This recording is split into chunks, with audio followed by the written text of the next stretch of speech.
they're in general. in general like golfers, junior level golfers, college golfers, professional golfers. They all have a way of practicing, Yeah. and some of them benefit way more from their practice sessions. Mm-hmm. And honestly, some don't get a whole lot out of their practice sessions. So if you were constructing a practice plan or you were creating a way for our juniors or any junior level golfer to practice, how would you start that? Like, what would your first kind of process look like for that? Well, the first thing I would do is look at who needs a practice plan. In other words, if we take a look at, one of our junior champions who's a high level high school golfer, and then we look at an 8-year-old who's like just barely learning how to play the game, right? Do they both need to practice? Yes. Do they practice the same way? Absolutely not. There's no way. So, but if I gravitate primarily to, okay, a practice plan, this is going to be somebody who's actually committed to getting better.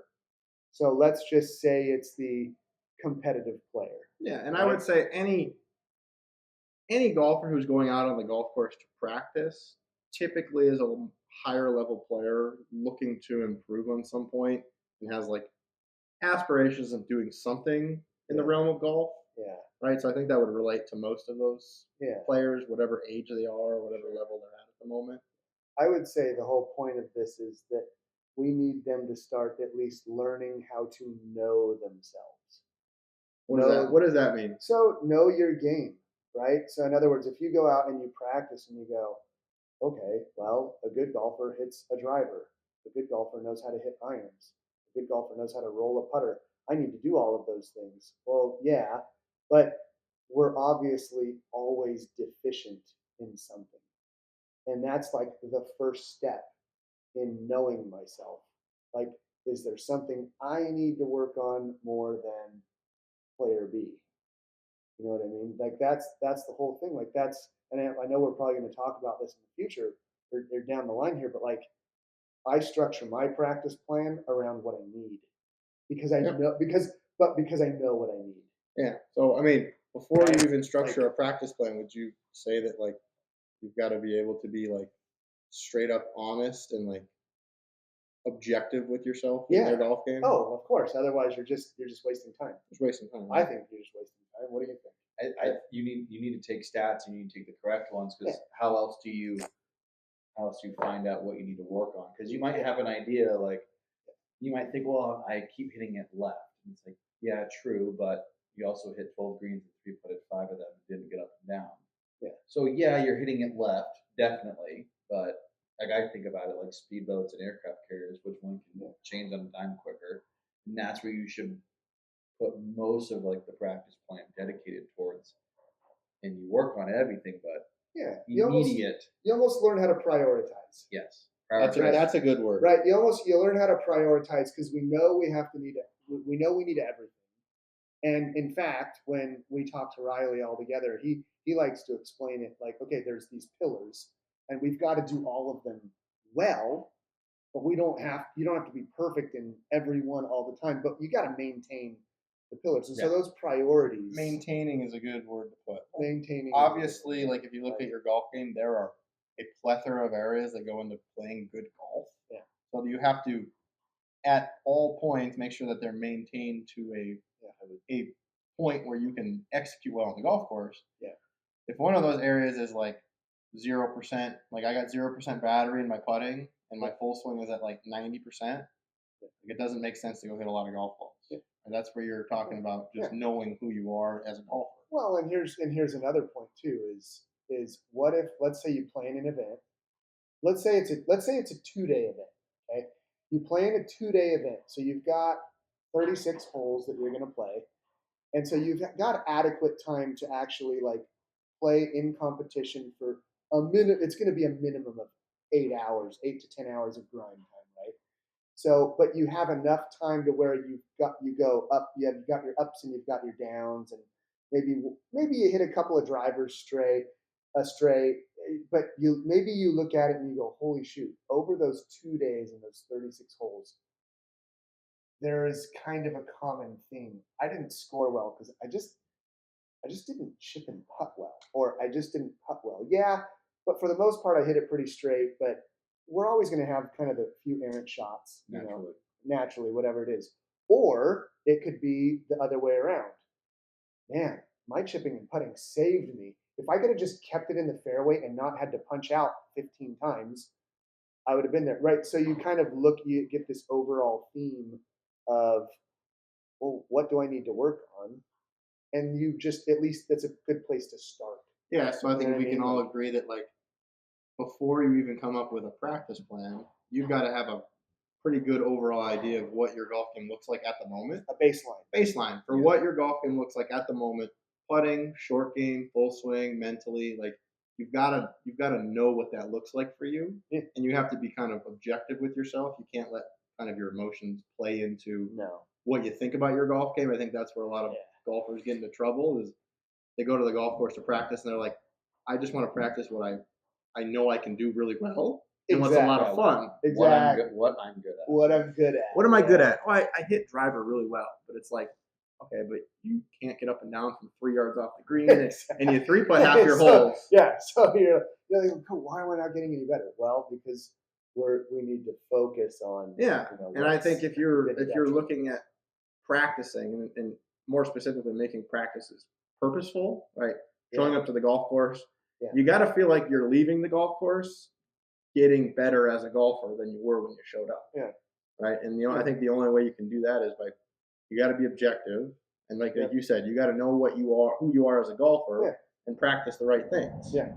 So then you look and you go, okay, I got that. Now we got to at least organize something. Maybe it's on paper. I'm old school with paper. It's whatever, but it's what you said, Travis. Now we look at some stats because it actually shows where those shortcomings are. Yeah, it starts to show kind of what that is. That's the data analysis. That's whatever. Yeah, and the last thing I would say is even think about, even with us, like when we played our best golf, usually everything's working well. Yeah. So that should be the incentive of quickly finding out what's not going well when you don't play well, because you've established here when everything's relatively firing or at a baseline, I play well.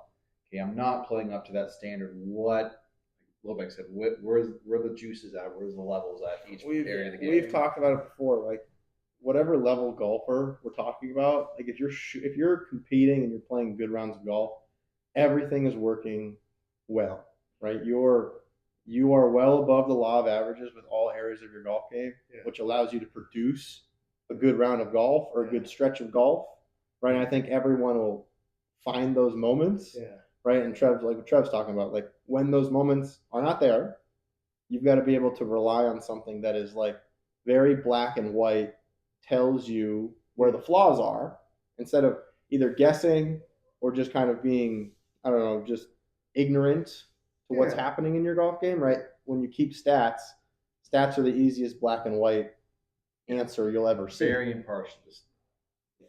Here's where you are deficient. Putts, I don't know what to tell you. Yeah. And they were from 30 feet in. Okay. Cool. Got it. Should I practice my putting? Probably.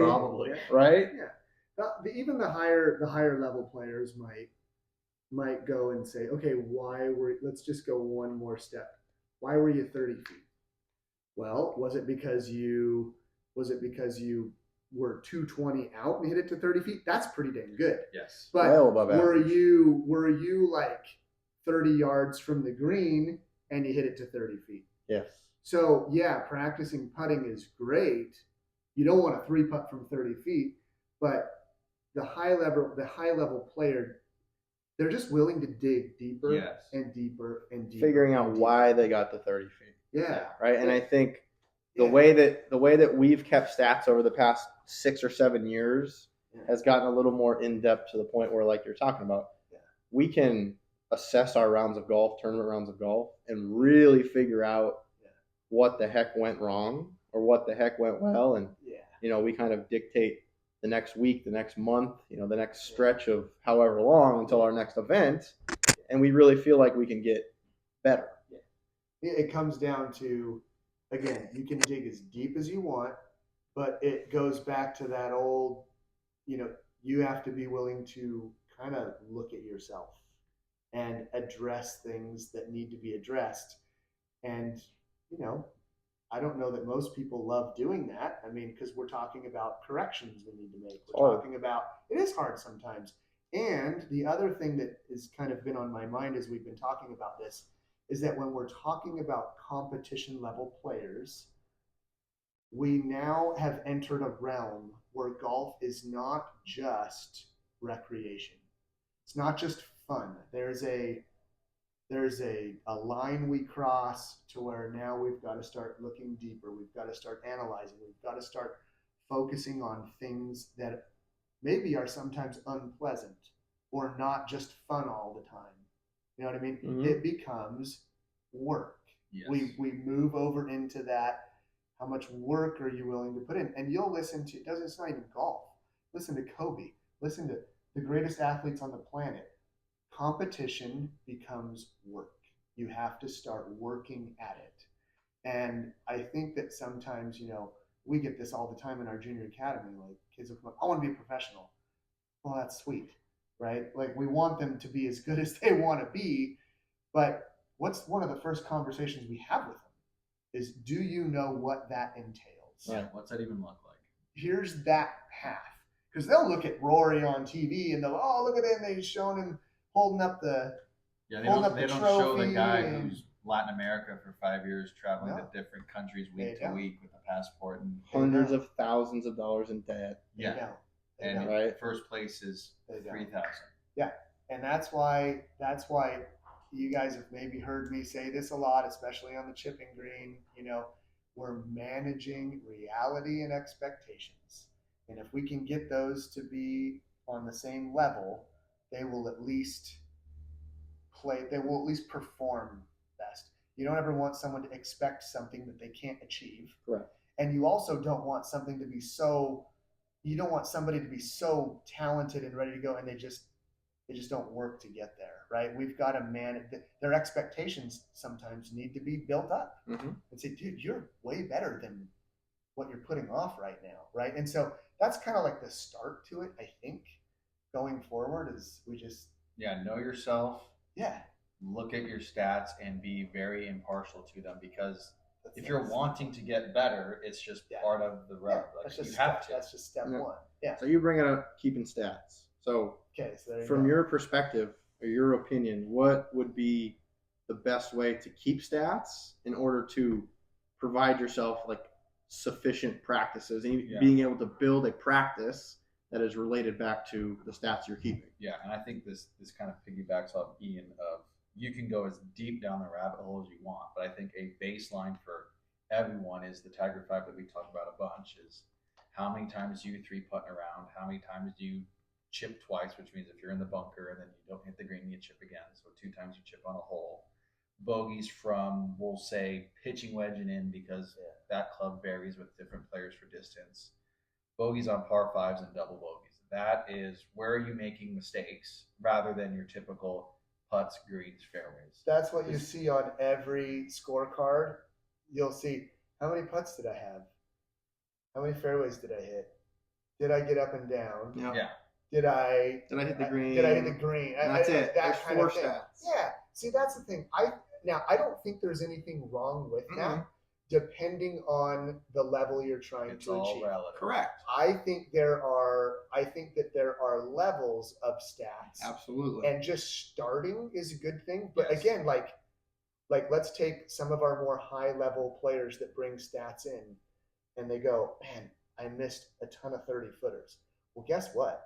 You're going to miss a lot of 30 footers. You're going to miss You're going to miss all most. 30 You're going to footers. miss most. You'll 30. make like one. You'll make one.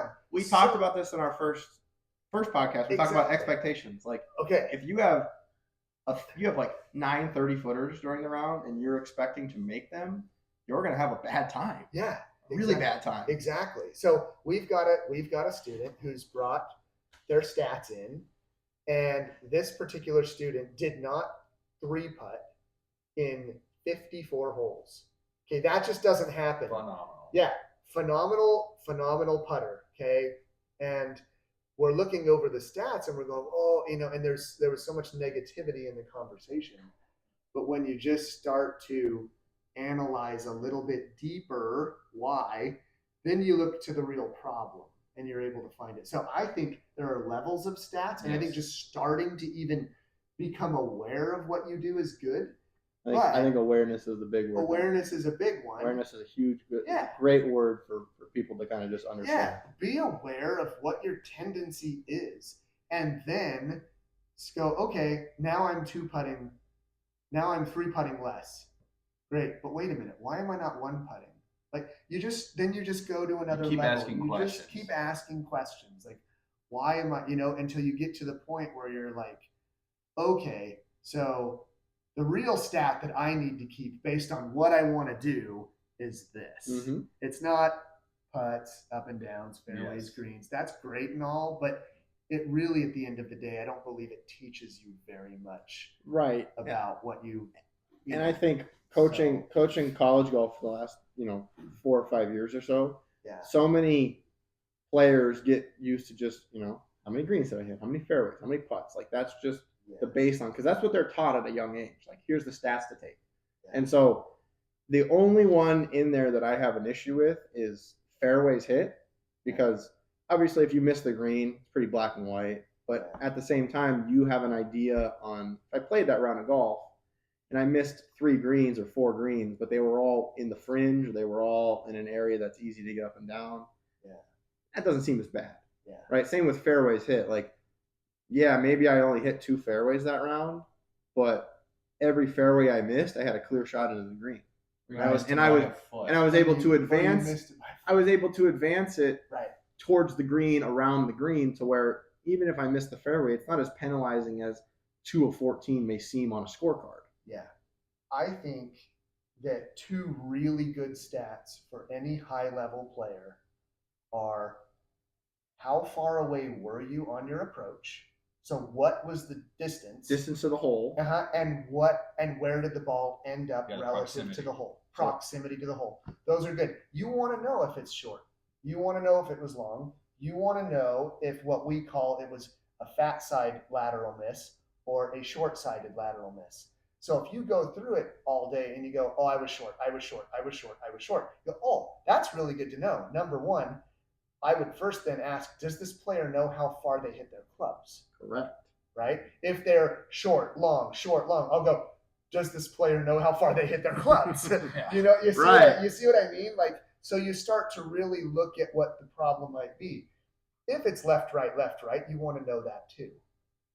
Does this player know how to, if it's always right, do they know how to aim? Right. You see what I mean? So that right there is a very telltale sign of you can get a lot of information from somebody just based on how far away were they, what was their proximity to the hole. Yep. And you can get that stat on every hole. And you can even add See what I mean? one more piece to that, like what you're talking about. You just the higher level you get, the more advanced and the more specific you get. The distance you have into the hole, as well as the club you're hitting into the hole. Okay. Right? Because if you had an 18-hole round of golf and you missed 6 greens and you looked at your scorecard and you noticed that every single green you missed was with a wedge, you're like, huh, maybe I should go practice my wedges a little bit more than my iron. Yeah. Right? So now you're Exactly. diving way deeper into how specific the round is, how specific the practice plan needs to look like. 100%. And it just starts with these, like you said, these very baseline level. Yeah. We're not keeping 40 stats. No. 2 stats. Yes. That gives you a ton of information about, right? Yeah.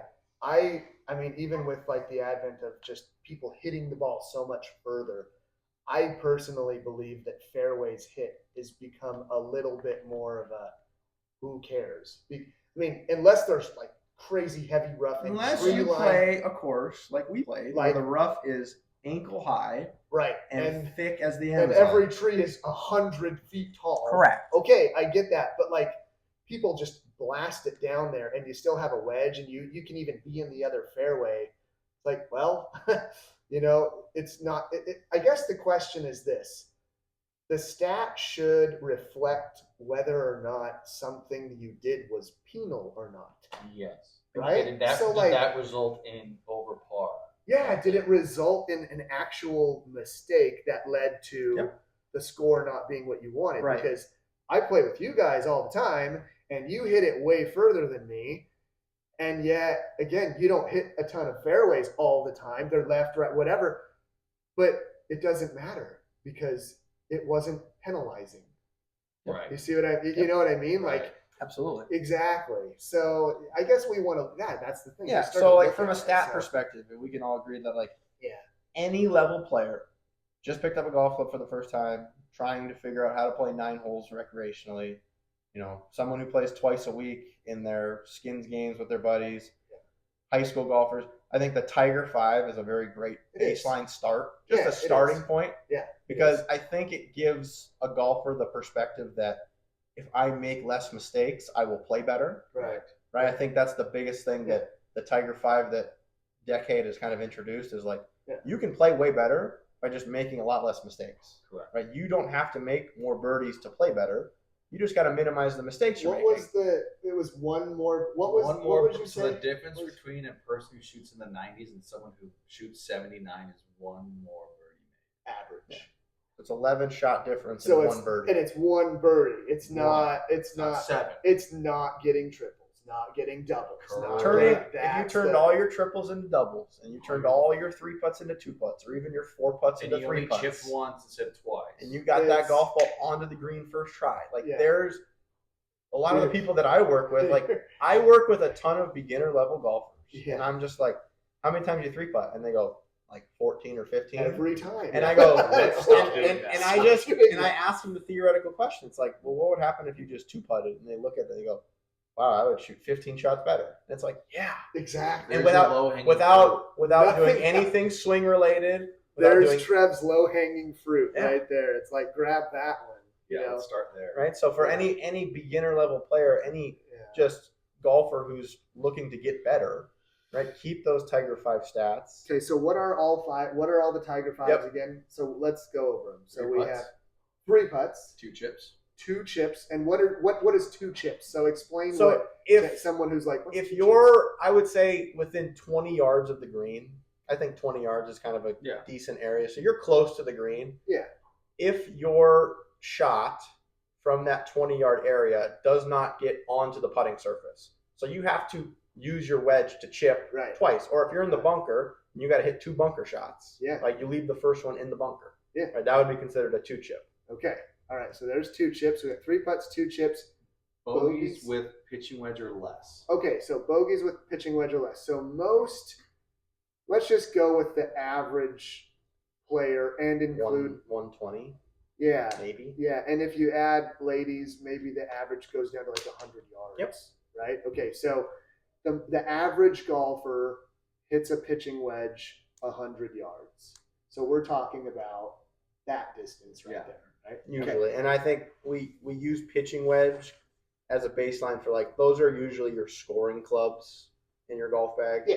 Right? You wouldn't expect yourself to hit it close with a 7 or 6 iron. Those wedges are the ones that you can hit the closest because you're closer to the green. Obviously, it's a little easier to make good contact with those golf clubs. Exactly. Yeah, and then you have bogeys on par 5s Okay, bogeys on par 5. and double bogeys. Okay. So what do you guys think really leads to let's ask this question. What leads to a double? Like what's the Usually it is one bad swing followed up with a mental error. okay. Because bad swings Okay. happen, but Yeah. then it is probably a poor decision following said mistake that Yeah. then Yeah. leaks into the next one. Right. I would say, I think it depends on the player Yeah. that are keeping these stats. Like if you get a beginner to intermediate level, like it's very frequently for them to just Yeah, hit it out that of just bounds. happens. Yeah, that's They're going to hit it out of bounds every once in a while on the tee Yeah. box because, again, you make very poor swings. That'll happen. Yeah. If we're looking at a more higher level, junior level, high school, college level golfer, I think what Trev is saying is totally correct. I think the majority of the time they're making correct lines off the tee box, so they're not really challenging out of bounds. It really results in I made one poor swing, and I let that one poor swing affect the entire rest of my hole. Yeah. right? So now the judgment is a little clouded, right? The thinking isn't as clear over the next golf shot. Maybe Yeah. they're trying to get too aggressive because they hit themselves out of position, Yeah. right? It really is like exactly what he said. One bad swing that results in the rest of the hole being kind of faltered. Okay. All right. Cool. And then a bogey on a par 5, that can happen.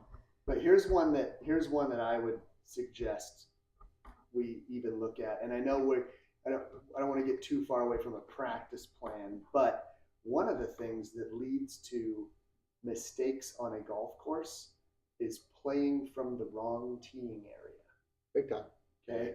So when I was growing up, we had names like men's tees and ladies tees, right? Which is that's not right.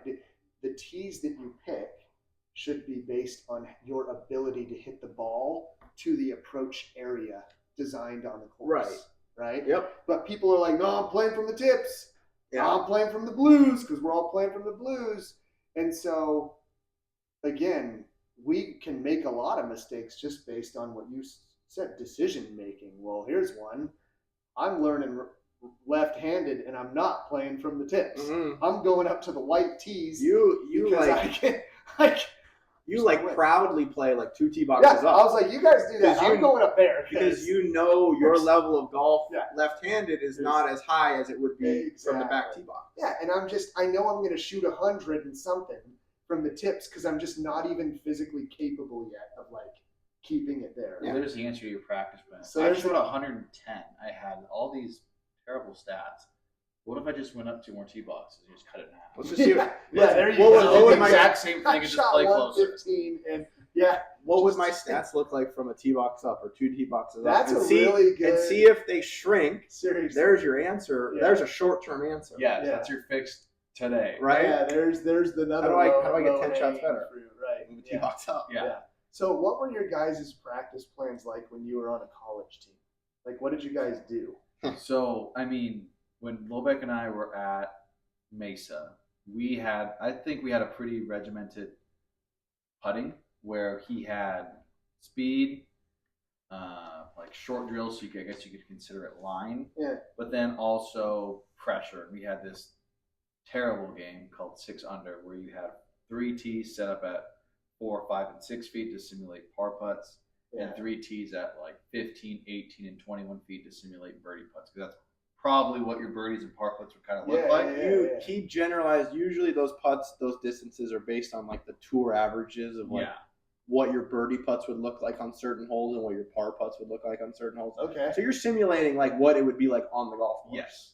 Okay. And so you would start at a birdie putt and go birdie par, and you just keep cycling around. So if you make the birdie, 1 under, miss the par, it's bogey, you go to 1 over. So it was make or miss. So it wasn't 2 putting or playing it out. It was just make or miss. And you go round and round and round and round until you get to 6 under. So that was the could take all day. And it did. And it That could did. take all day. That was the epitome of, I mean, you needed to mentally be there. And I mean, you went through the emotions of playing in a tournament because you would get to 3 under, then all of a sudden you don't make any birdies because stats.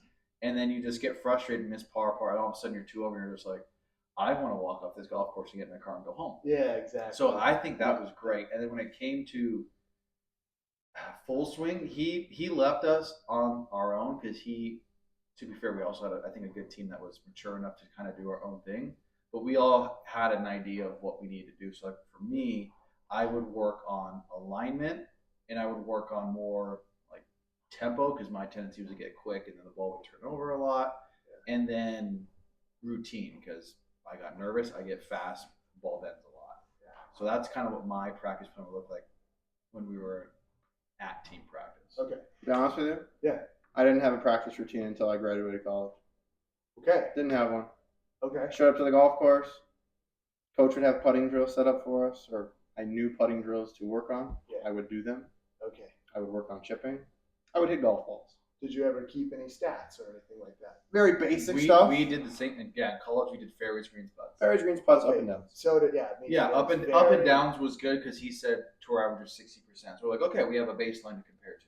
Yeah. What I will say is, when I was growing up, I got to like carry the sign at the waste management when I was like 12. Yeah. So like I was able to have a conversation with one of the tour players or Yeah. whatever, and he was basically like, if you want to play high level golf, find the average stats of where you're trying to play. So like for me, 12 years old, I was like PGA Tour. He said, find the average stats for fairways hit, greens hit, putts per round, up and down percentage. Find those stats, and then compare yourself to those stats based on the rounds you played.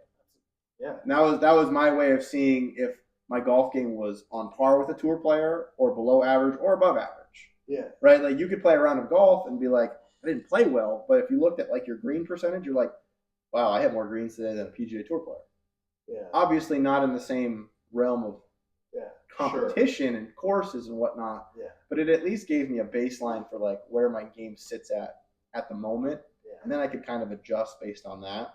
Yeah. But in terms of like going to the golf course with like what I was going to work on, specific things in my brain, like it took until I was out of college and like understood like kind of the decade process to actually Yeah. do that. It wasn't until that I think me and Lobeck really go, okay, I know exactly what I need. Like you showed up and going, I know exactly what I need to do today, and that's what we're gonna get done. Yep. Like college practices typically run like 3 hours.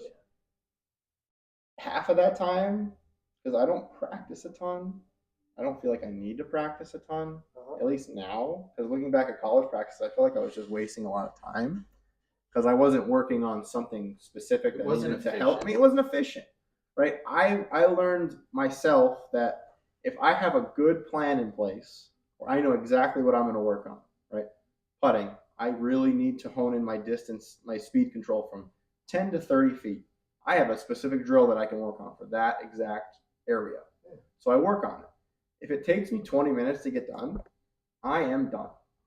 I don't sit there and continue to rep things out because I think it's very much efficient to have a very efficient and quality practice over sitting there for 3 hours working on the same thing over and over again. Because at some point, the reps you take will start to diminish and you'll start to get lazy, you'll start to get tired, and the amount of quality reps, whether it is full swing or putting or mentally, like that'll start to diminish after a certain amount of time, right? And that's kind of what I've learned personally for myself. Like when Trev and I were practicing together, we would go to the range and he would sit there with 2 large buckets and he would have this methodical process that he would go through and he would hit both buckets of golf balls.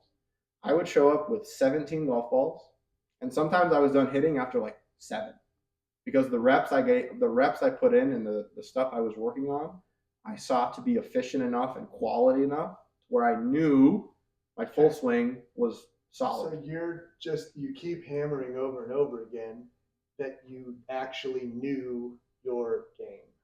You knew your game. Bingo. And that's the thing. Now you touched on something that I thought was very interesting was pressure. So competition players, guys who play, under pressure, you also have to learn how your body reacts there because that changes everything, right? Question is, holy shoot, this is maybe one of the harder ones, right? But how do we simulate pressure when you're not in competition?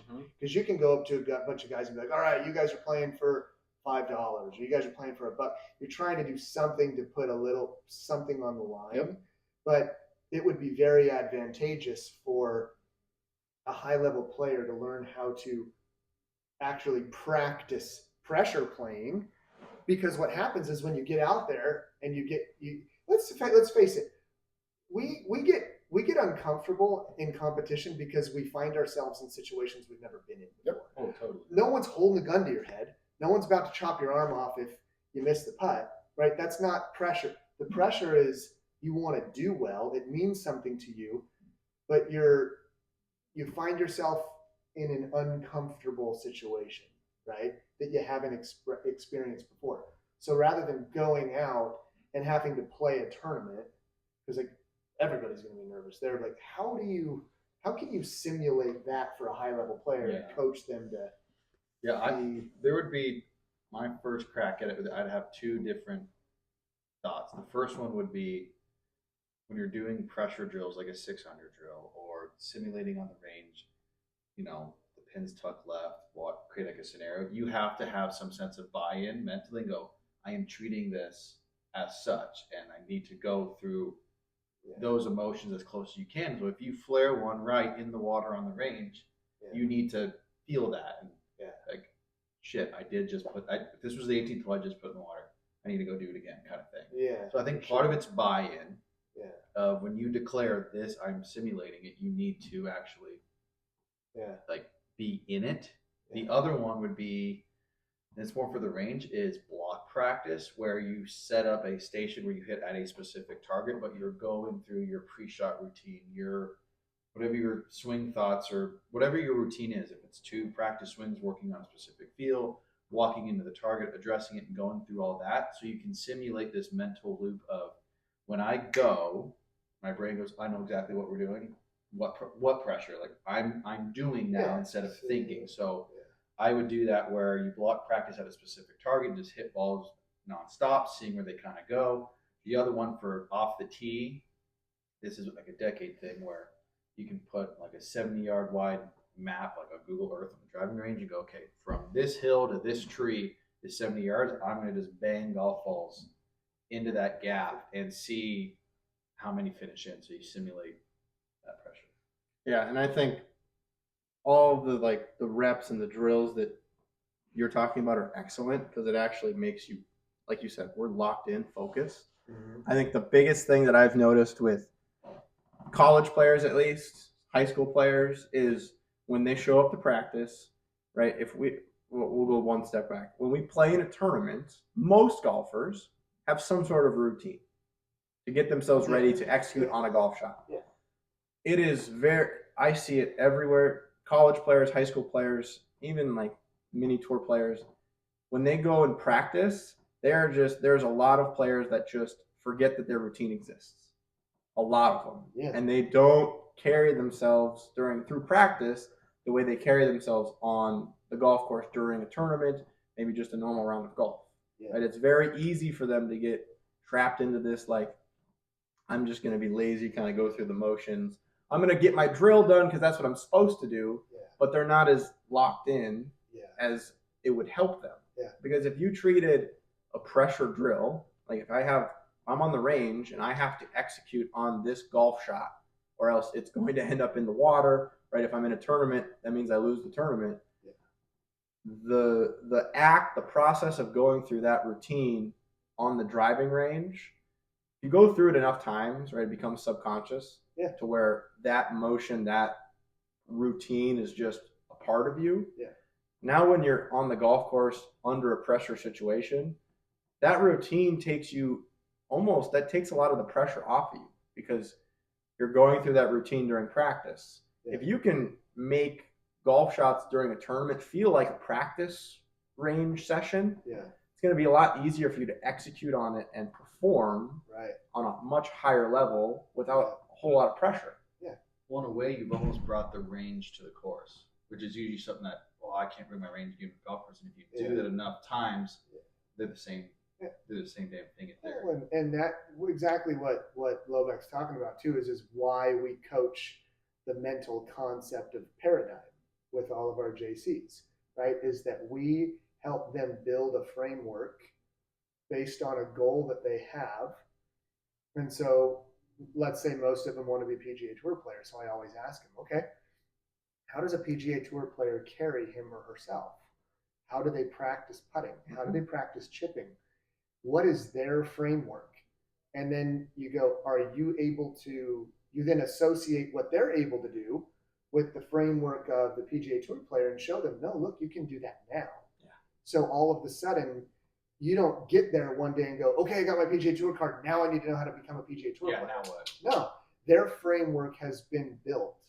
And they are, so working on routine, doing the things that the person that's already achieved the goal that you have does, do that now. How do you react to bad shots? How do you react to bad shots? That's a huge one, because if you're telling yourself that I want to be a PGA Tour player, how would a PGA Tour player respond to hitting the shot on the range? Or how would they respond to missing a putt during a drill? Right? Are they going to act like it's the end of the world? Yeah. Or are they going to take their time, figure out what caused it, and be able to execute on the next one. So that's what I actually like a little bit more than how do they react, because look at Tiger Woods, the best ever. He's thrown clubs, he's swung it, he's been mad, he's said, he's sworn a lot and whatever. PGA Tour players who care, anyone who cares, they all react differently. But what separates the really great ones from the best is how do they respond on the next shot? That I think is a little bit more like if we're talking about layers of stats, right? Yeah. Do you have an anger management problem? Yeah, we should probably talk about that, right? But if that guy gets super angry, but then he can let it go and hit the next shot and be really honest and say the last one was gone, the last one didn't affect me, fine. But our biggest thing is we're always coaching. We want you to respond properly because I want you to play the next shot with a clear mind. Yes. That's the biggest challenge. That's why when I say, God, don't get mad. Well, yeah, okay, fine, get it out. If that's what allows you to then Whatever have a clear allows head you to have a clear head Yes. and execute on the next shot. on the next shot to the best of your ability. To the best of your ability. Right. That I think is a little bit more telltale sign of someone's mental capacity, because we're good. Okay, so if we were gonna wrap this up and kind of summarize it the best way possible, I know we talked a lot. We wanted to talk a lot about how to build a practice plan. Yeah. How would we start that? What would we have to do before we build that practice plan, and kind of what does that process wholly look like for anyone that's trying to do that? Okay, what do you think? Stats. You need a baseline of stats. Okay, I would say know yourself. Know yourself. At least be willing to Yes. know yourself a little bit rather than just mindlessly play golf your entire life if you want to get better. And then create a baseline with some stats that are going to actually help you. That would be kind of the first thing is Right. just let's look at a cause of why we don't perform the way we want to. Then you build the plan. Well, I think the plan essentially builds itself. You Yeah, go, it oh, does. here are all my pitfalls and shortcomings. Yep. Let's do work that. on that. Yep. Yeah. So you use your stats to kind of figure out Yeah. what area of your golf game is Yeah. deficient. Yeah. And then it's really easy to come up with like what to work on. There's a million drills on the internet. Yeah. If you know people that practice a ton, like it's really easy to watch someone practice. Every second guy on YouTube. You got has you got a putting drill for me? There's a million putting drills out there. There's a million short game drills. Exactly. So being able to kind of structure the day you have time to go practice. Yeah. And so when you go up to the golf course, like if you only have an hour, structure that hour with drills that are going to actually help you. Yeah. Because you kept stats and because the stats told you, Yeah. hey, let's go work on our putting, or hey, let's go work on our full swing, or whatever it is. And I think the last thing that I would say too is we've talked a ton about basing a practice plan around what you do wrong. You do still have to maintain the other aspects of your game. Yep. Right? Maybe they aren't the priority at the beginning of your practice session, but I don't want to just chase everything I'm doing bad all day long, because then all of a sudden, like, you do still have to practice hitting driver to keep it straight. You do still have to practice flighting golf balls with your irons. You do still have to practice your bunker play and all that stuff. So I think buying in is a huge one. And I think also just learning to be fluid and say, okay, Yes.